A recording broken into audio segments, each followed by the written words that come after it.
وہ اسی طرح پتھر پر بیٹھی کتنی دیر سوچتی رہی کیا وہ سیف جیسے شخص کے ساتھ رہ سکتی تھی یا وہ ایک انسان نہیں ایک سٹاک ایکسچینج تھا جس کے سینے میں دل کی جگہ کولیسٹرول نصب تھا۔ بغاوت اس کی سرشت میں نہیں تھی مگر صرف ایک دفعہ وہ سیف سے متعلق اپنے تمام تر تحفظات پاپا کے سامنے رکھے گی ضرور، انہیں افق سے ملوائے گی، ان کی آنکھوں سے رشتہ داروں کی ادبی محبت کی پٹی اتارنے کی کوشش ضرور کرے گی۔ وہ بدل رہی تھی، پہاڑوں سے تبدیل کر رہے تھے۔ افق جس کی طرح سے اسے پہلے بے یقینی سی تھی اب مکمل نہیں تو کسی حد تک یقین تھا۔ پیٹرال سے کھیلتے کھیلتے اس نے اعتراف کیا تھا محبت وہ تو عشق کرتا ہے، اور پھر ناراضگی پر اظہار خان لگتی ہونا، وہ ایک فکرہ اس کے اوپر نرم فوار برسانے لگا۔ کتنا مان اپنائیت اور محبت تھی اسے ایک فکرے میں۔ اسے ایک دم خیال آیا، اسے جٹ اپنی پاکٹ سے ٹرانسفیرر نکالا۔ اس کا میگزم بس 2 بٹن کا تھا۔ اس نے ٹرانسمٹ بٹن دبایا، تھوڑی دیر کے بعد احمد لائن پر تھا۔ گڈ آفٹرنون ڈاکٹر، کیسی ہو؟ احمد اس کی آواز سن کر خوش ہوا۔ کیمپ 1 کے باہر برف میں بیٹھی ہوں، باقی سب روٹ فکس کرنے گئے ہیں، میں نے چاول بنائے، تم سناؤ بیس کیمپ کیسا ہے؟ تمہیں یاد کر رہا ہے اور خاصا اداس ہے، سب ٹریکرز اور پورٹر سوائے شفالی کے۔ میں بول ہو رہا تھا، اچھا کیا کال کیا، تمہاری ای میلز آئی ہوئی ہے، تم نے اپنا ای میل اور پاسورڈ میرے پور ٹیبل پر محفوظ کر دیا، مگر قسم لے لو میں نے کوئی میل نہیں کھولی، کر لو چیک اور میری طرف سے جواب لکھ لو۔ وہ اسے ای میلز کے جواب لکھوانے لگی، پھر قدرے سوچ کر بولی، احمد ایک بات پوچھوں؟ ہاں پوچھو ڈاکٹر، تمہاری بیماری ضروری تو نہیں تم سے میڈیکل کے متعلق کچھ پوچھوں؟ میں کچھ اور پوچھنا چاہ رہی تھی۔ تمہیں ہنادے یاد ہے؟ کون ہنادے؟ پری کو حیرت ہوئی۔ افق نے ہنادے کو اپنی بیوی بنایا اور اس کا اتنا اچھا دوست اس بات سے لا علم تھا۔ افق کی بیوی ہنادے؟ اچھا میں سمجھا تم ہوا کی بات کر رہی ہو، حضرت ہوا کی، جنہیں انگلش میں ایوی اور ترک میں ہنادے کہتے ہیں۔ پری کا دل سر پیٹ لینے کو چاہا، اپنا نہیں احمد کا۔ ہاں وہی، تمہیں یاد ہے؟ کیسی تھی وہ؟ خوبصورت تھی۔ اور تم کیوں پوچھ رہی ہو؟ پری سٹپٹا گئی۔ یوں ہی افق اسے یاد کر کے اداس ہو جاتا ہے نا، یہ تم سے کس نے کہا؟ افق نے۔ وہ مذاق کر رہا ہوگا، وہ تو اسے شادی بھی نہیں کرنا چاہتا تھا، مگر کیوں؟ اسے کسی اور سے محبت تھی۔ پری کا دل ڈوب کر ابھرا، کس سے؟ کیا واقعی کراکرم اور ہمالیہ کے پہاڑوں پر پریاں اترتی ہے؟ افق کو جانے کتنے برسوں سے ان پریوں کی تلاش تھی۔ وہ کیٹو کے روپل فیس کے بیس کیمپ کا ٹریک بہت بات کیا کرتا تھا۔ کیٹو کا نہیں، ناگا پربت کا روپل فیس ہوگا۔ ہاں وہی، وہاں بیاہ کیمپ سے فری میڈوز کے درمیان اس نے سن رکھا تھا کہ پریاں اترتی ہے اور رات کو سیاحوں کے پاس آ کر انہیں گیت سناتی ہے۔ وہ ہر مرتبہ پاکستان آ کر روپل فیس کا ٹریک ضرور کرتا تھا، حالانکہ میں نے کہا بھی کہ اسٹوپڈ آدمی، یہ پریاں وریاں کچھ نہیں ہوتی، ایوے سیاحوں کو بیوقوف بناتے ہیں، مگر افق تو پاگل ہے، صرف پریوں کو ڈھونڈنے ہر گرما میں پہاڑوں میں نکل جاتا، اور افق جینک کے بغیر کہیں جائے یہ ہو نہیں سکتا۔ پھر اب جینک کیوں نہیں آیا؟ اس کے تو باز کے باز نے کام سے پھنسا رکھا ہے۔ جینک بڑا خبیث آدمی ہے، کہہ رہا تھا کہ احمد دعا کرو کہیں زلزلہ، طوفان یا سیلاب آئے، میں ریلیف ایکٹیویٹی کے بہانے یہاں سے نکلوں۔ احمد زور سے ہنسا۔ اور وہ ہنادے اس کی بیوی تھی نا، جیسی بھی تھی مرے ہوئے کو کچھ نہیں کہا کرتے، ویسے بڑی عجیب سائیکوز تھی، بہت میک اپ کرتی۔ سلمہ کہتی تھی افق نے لگتا ہے کسی پیسٹری سے شادی کی۔ اچھا، کچھ سوچتے ہوئے اس نے ریڈیو کو دیکھا، پھر الوداعی کلمات کہہ کر سلسلہ ختم کر دیا۔ اس کے سامنے آسمان پر سرخ و سرمئی بادلوں کے درمیان خالی جگہوں سے ڈلتے سورج کی آخری نارنجی شعاعیں جھانک رہی تھی۔ خدا کرے یہ ہمیں بائی بس کر کے گزر جائے اور موسم خراب نہ ہو۔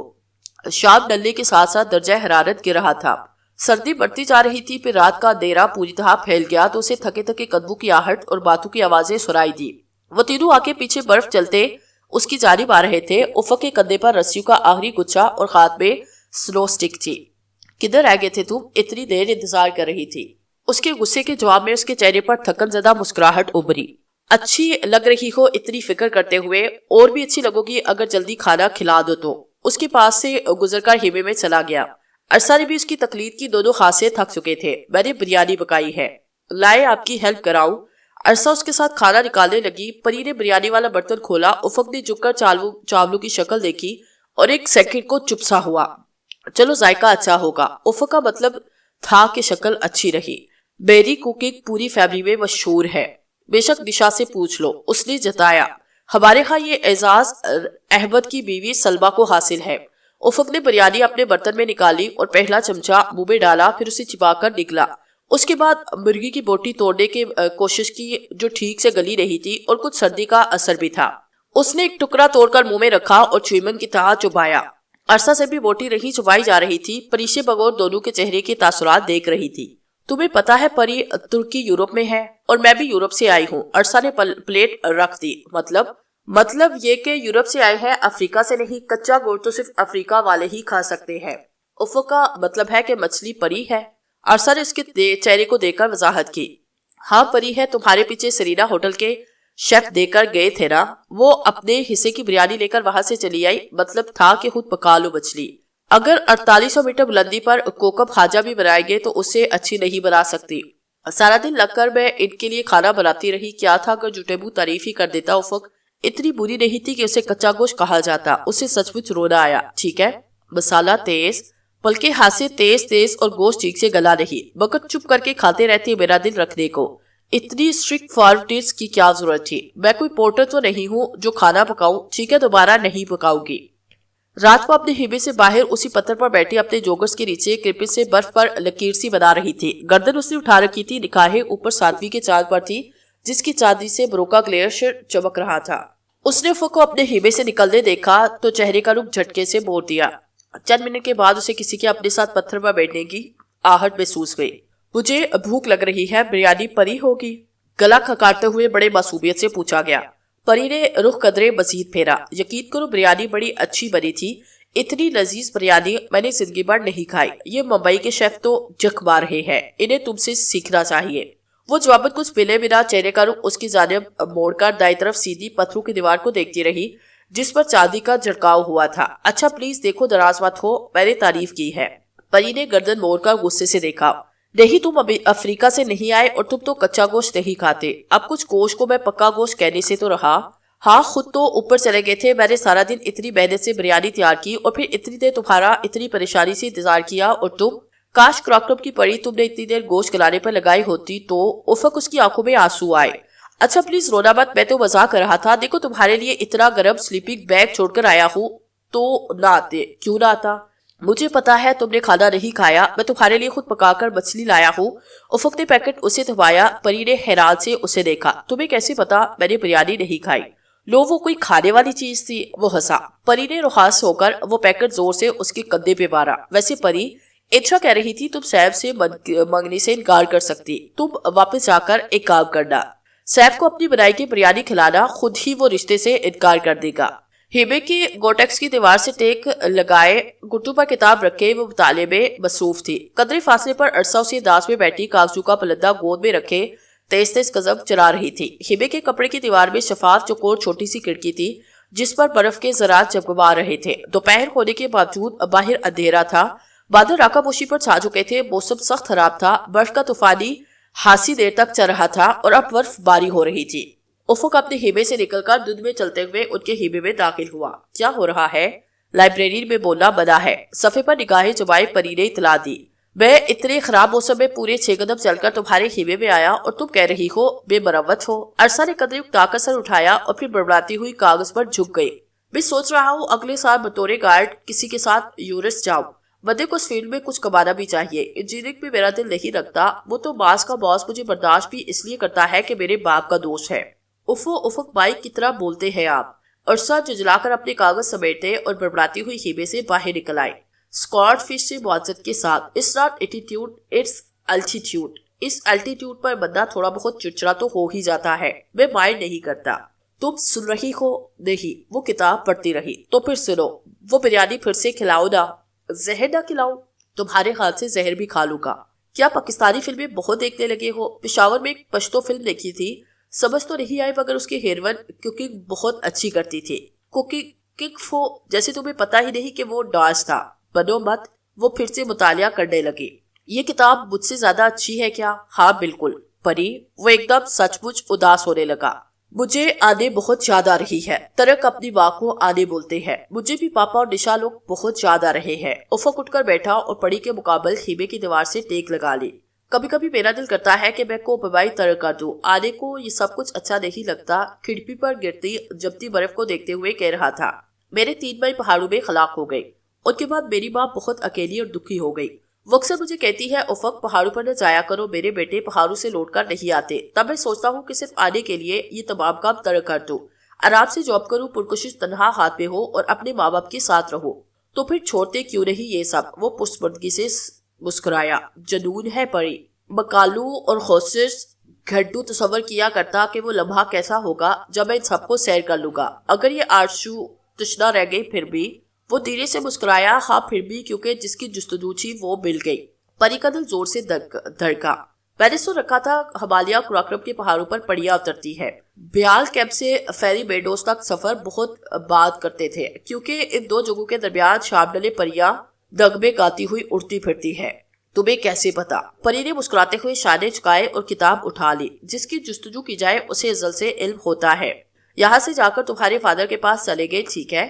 اس کی جھکی پلکوں میں تراش پیدا ہوا. اس کے سامنے بیٹھا شخص بہت کچھ کہہ گیا مگر 3 لفظ جذبوں کی شدت, کوئی اظہار, کوئی اعتراف نہیں کرتا تھا. پری نے پلکیں اٹھا کر قدم یونانی جو بالا کے اس کردار کو دیکھا جو جانے اس کی قسمت میں لکھا بھی تھا یا نہیں. یہاں سے جا کر افق نے شانے اچکائے. مگر میں مارنا نہیں چاہتی, اب زندہ رہنے کو دل چاہتا ہے افق. زندگی اب ہنسی لگتی ہے. تم فکر کیوں کرتی ہو پری؟ تم اکیلی نہیں, میں ہوں نا تمہارے ساتھ. پری نے آہستہ سے ہیبے کا پردہ سرکایا اور اندر جھانکا. وہ اپنے سلیپنگ بیگ میں سوت رہا تھا. وہ دبے قدموں اندر آئی. ہیبے کے فرش پر اس کے قدموں سے آہٹ ہوئی مگر وہ بے سود سوتا رہا. باہر آسمان سیاہ مگر صاف تھا. برف باری گھٹو ہوئے رک چکی تھی. ہیبے کے گوریکس پر چند انچ برف جمی تھی. دروازے پر آہٹ ہوئی. پری نے بے اختیار اس کی طرف دیکھا. وہ اجلت میں اندر داخل ہوا. آنکھیں سرخ اور بوجھل تھی. مجھے اٹھایا کیوں نہیں؟ اس کے قریب بیٹھے ہوئے افق نے بات چیت اس کے ساتھ لی. پری نے بغور اسے دیکھا. وہ شراسا لگ رہا تھا. وہ اب چولہے کی گیس کھول کر بڑی لاپرواہی سے تیلی جلا کر چولہے میں جھونک رہا تھا. آگ تیزی سے بھڑک اٹھی. اتنی بے احتیاطی سے کیوں چولہا جلا رہے ہو؟ چولہے کو چھوڑو. مگر رسیوں کی خبر ہو گئی. ان پر برف گری ضرور تھی مگر وہ جلدی نکل آئی. رات کی اس پہر رقم پوشی بڑا خاموش تھا.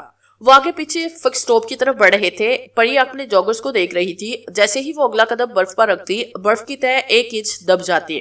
ایک لمحے کو اس کا سانس رک جاتا مگر یہ احساس کہ اس کے نیچے ٹھوس زمین ہے, پہاڑوں کی کسی درس کے اوپر نہیں کھڑی, بہت فرد بخش ہوتا. اس وقت بھی فکس روپ پر خود کو جومر کی مدد سے رسی پر کلپ آن کرتے وقت اسے آس پاس سرمئی برف میں ہلکی ہلکی کریز سے واضح ہوتے شگاف نظر آ رہے تھے. وہ سارا راستہ گنگناتی رہی. آؤ بچوں سیر کراؤ تمہیں پاکستان کی.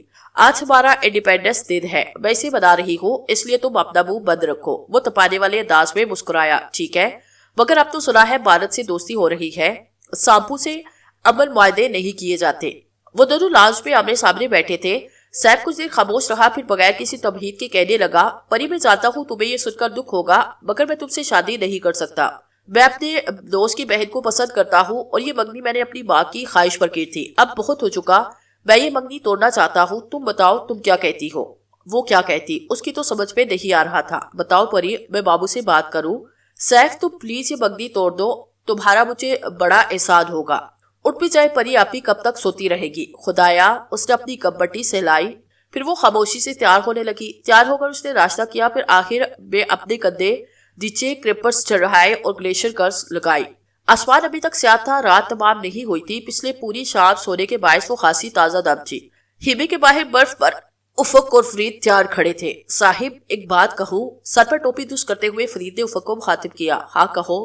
صاحب میری بات مانو تو آگے نہ جاؤ.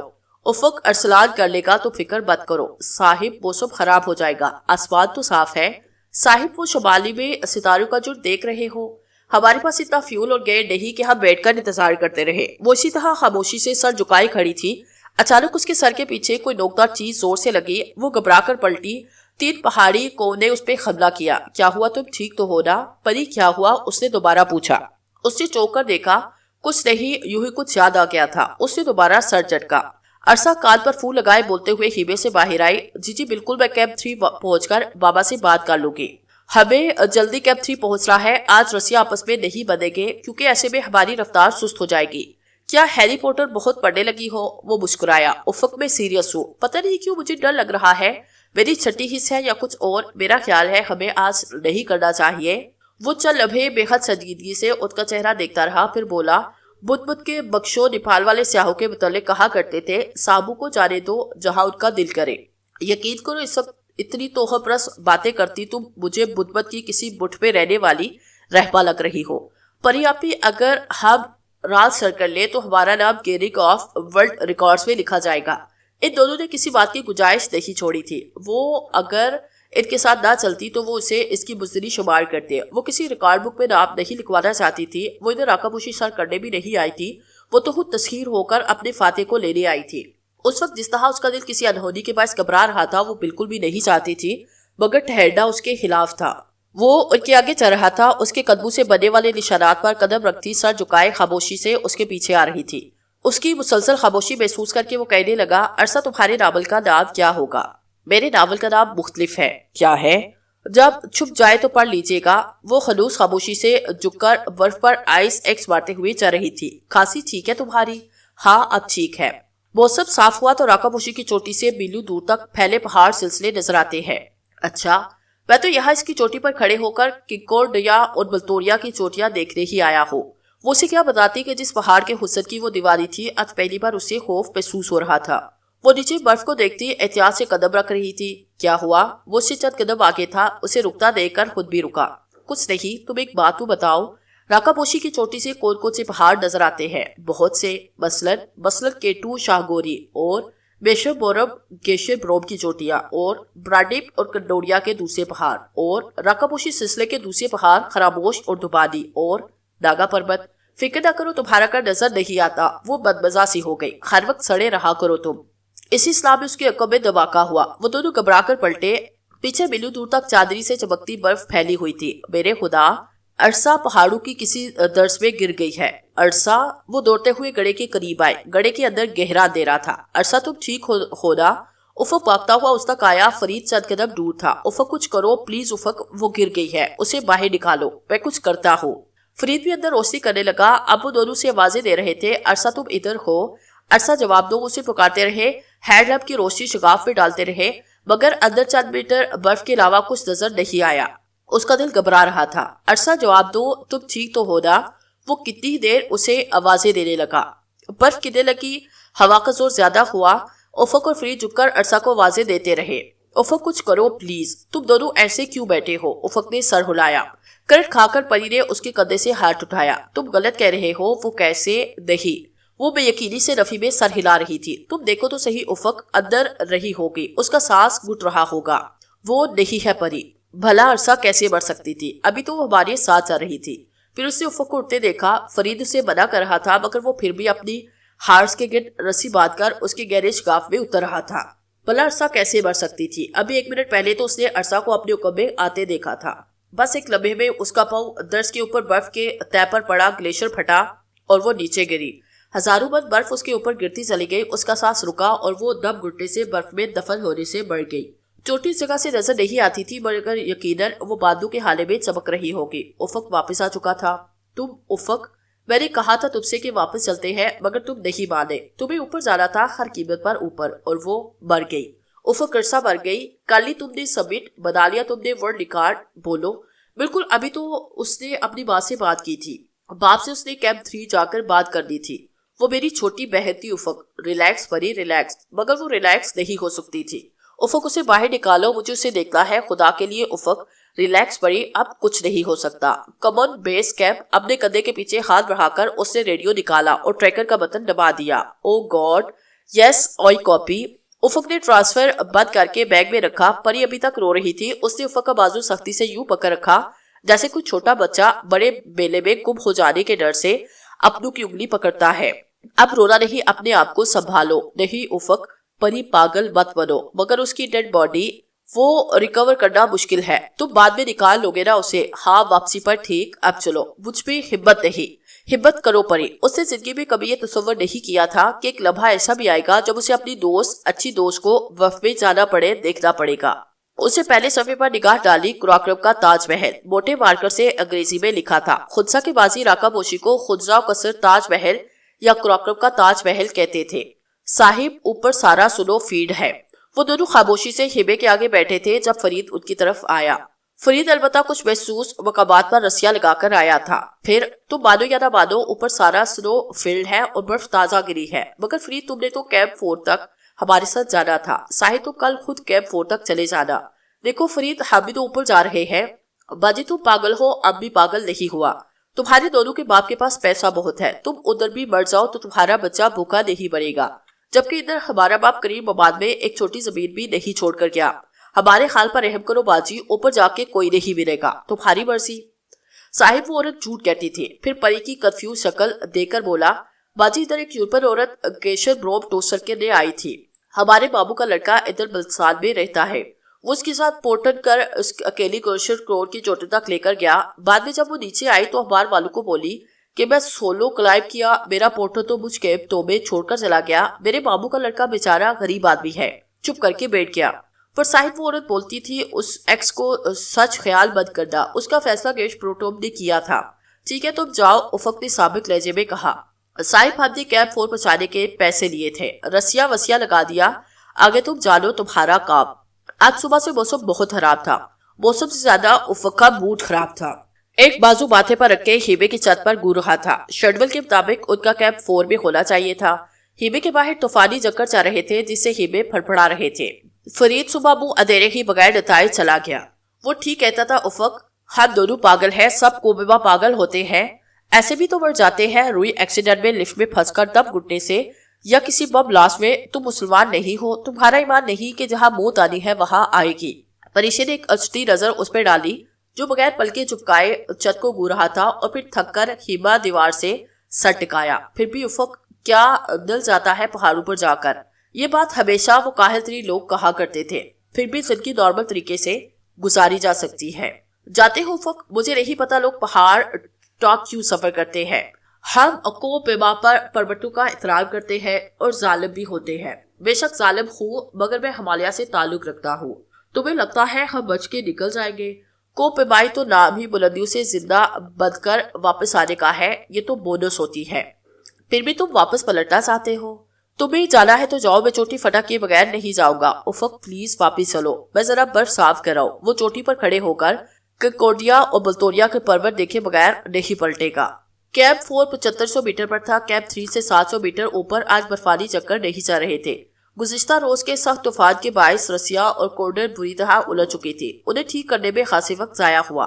رسیا ویسے بھی کیب 3 سے کئی میٹر اوپر، کیب 4 سے 3 تھوڑی نیچے لگائی گئی تھی۔ رسیوں کے آغاز تک کا سفر خاموشی سے کیا، پھر انہیں ٹھیک کر کے جب پریشے نے جومر کرنے کے بعد رسی کھینچی تو وہ جام رہی۔ وہ دونوں اس وقت ڈیڈ زون میں تھے۔ سطح سمندر سے 6000 میٹر سے زائد بلندی کا حصہ ڈیڈ زون یا ورٹیکل لمٹ کہلاتا ہے۔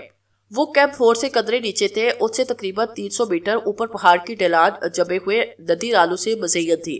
یہ وہ جگہ تھی جہاں سے چوٹی سامنے دیکھی جا رہی تھی، یوں کہ وہ ہاتھ بڑھا کر اسے چھو لے، مگر اس کے لیے بہت لمبا ہاتھ چاہیے تھا۔ دفعتاً اسے برف کے ٹوٹنے اور چٹخنے کی آواز آئی، اس نے گھبرا کر سر اٹھایا۔ اس کے سر سے کئی میٹر اوپر قدرے دائیں طرف برف میں ایک لمبا شگاف پیدا ہو گیا، ایسے جیسے خنجر سے لٹکے سفید کپڑے کے اوپر سے کینچی سے کاٹ دیا جائے۔ پریشی کا سانس رک گیا۔ افق، وہ بے اختیار چلائی، برف شار آ رہا ہے، خود کو بچاؤ۔ افق نے بکھلا کر اوپر دیکھا، جہاں تیزی سے برف گرتی اس کی جانب بڑھ رہی تھی۔ افق نے بکھلا کر اوپر دیکھا، اپنی آئس ایکس کو برف میں گاڑے، خوف کے مارے اسے مضبوطی سے پکڑے پری بند کیے دیوار سے چپکی کھڑی رہی۔ پھر دھول آہستہ آہستہ چھٹنے لگی۔ دودیا سفید برف فراقہ پوشی کے جسم سے بالکل ویسے ہی چپٹی ہوئی تھی جیسے چند لمحوں پہلے تھی۔ اس سے گردن گھما کر ادھر ادھر دیکھا۔ افق، وہ بلند آواز چلائی، تم کہاں ہو؟ پریشے نے گردن ترچھی کر کے افق میں دیکھا، گرتی برف کے اس پار دبانی چوٹیاں تھی، دور بہت دور شاکوری کا سربت احرام برفیلی چادر کی بکل وارے دائیں طرف قاتل چوٹی تھی۔ وہ واقعی اکیلی تھی۔ افق، تم کہاں ہو؟ وہ جدھر تھا اور وہ خواب کیوں نہیں دیکھ رہا تھا؟ اوپر سے ہزاروں ٹن برف چند لمحوں میں گری، اس برف میں وہ اسے کہاں ڈھونڈے؟ پریشے نے اس جگہ دیکھا جہاں وہ کچھ دیر پہلے کھڑا تھا، وہاں اب دودیا سفید برف تھی، وہ تیز اس نے لگائی تھی، اس برف کے سنگم ہو گئی۔ وہ ادھر ہی ہوگا، میں ڈھونڈتی ہوں اسے، میں اسے نکالوں گی۔ اسے علم نہیں تھا کہ وہ برف میں کہاں تھا، مگر اسے علم تھا کہ افق کو ڈھونڈنے کے لیے راکا پوشی کی تمام برف بھی کھودنی پڑی تو وہ کھود ڈالے گی۔ وہ بمشکل 20 میٹر نیچے اتری، اس کا طرف وہ تیز سے چل رہا تھا اور وہ باقاعدہ کانپ رہی تھی۔ دفعتاً اسے قریب برف سے سرمئی رنگ کی جھلک دکھائی دی۔ وہ خود کو رسی سے انکلپ کر کے اس کی طرف بھاگی، برف گھٹتے گھٹتے گہری تھی، وہ ایک سرمئی رنگ کا پتھر تھا۔ اس کا دل بیٹھنے لگا۔ افق، تم کہاں ہو؟ اگر وہ اس جگہ سے نیچے تھا تو یقیناً آواز اس تک گئی ہوگی۔ شدت بے بسی سے اسے رونا آیا۔ نہیں، وہ ادھر ہی ہوگا، میں اسے ڈھونڈ نکالوں گی۔ وہ زور زور سے چلاتے ہوئے نیچے اتر رہی تھی۔ وہ گھٹوں تک برف میں دوسری خود کو گھسیٹتی ہوئی دائیں طرف جانے لگی۔ افق، وہ پھر سے ہلکے بل چلا کر اسے پکارنے لگی، تم کہاں ہو؟ آسمان سے بہت خاموشی سے برف باری ہوتی رہی۔ وہ گٹو کے بعد چلتے ہوئے ادھر ادھر برف پر بیلچا مارتی اسے توڑتی آگے بڑھ رہی تھی۔ وہ برفیلا میدان تھا۔ وہ پھر سے برف پر تقریباً جھک کر گٹو کے بل چلتی ہوئی آگے بڑھنے لگی۔ افق افق، پاگلوں کی طرح اسے پکارتے ہوئے وہ اس پر سے برف ہٹانے لگی۔ افق اسے نظر آیا تھا جو کہ ادبو پڑا تھا، ہونٹ بالکل خاک پڑ چکے تھے۔ وہ ہلکا سا کھانسا، اب وہ نیم آنکھیں کھول کر بمشکل سانس لینے کی کوشش کر رہا تھا۔ وہ اسے بمشکل سہارا دے کر اس نے وہی برف پہ بٹھایا تو وہ گہرے گہرے سانس لینے لگا۔ اٹھو، کھڑے ہو، طوفان زور پکڑ رہا ہے، ہمیں جلدی کسی محفوظ مقام پر جانا ہے۔ تب اسے علم ہوا کہ اس کی دائیں ٹانگ سے خون بہہ رہا تھا۔ اس کا بیک پیک غائب تھا۔ برف باری اب شدید قسم کی سالہ باری میں تبدیل ہو رہی تھی۔ نگاہ پربت بھی دیکھ رہی تھی، اب محض 200 فٹ رہ گئی تھی۔ وہ افق کو گھسیٹتی 9-10 میٹر نیچے لائی، پھر نڈال سی ہو کر اس کے ساتھ بیٹھ گئی۔ اس کی تو باقاعدہ سانس چڑھ گئی تھی، اس کا دماغ سن ہو چکا تھا۔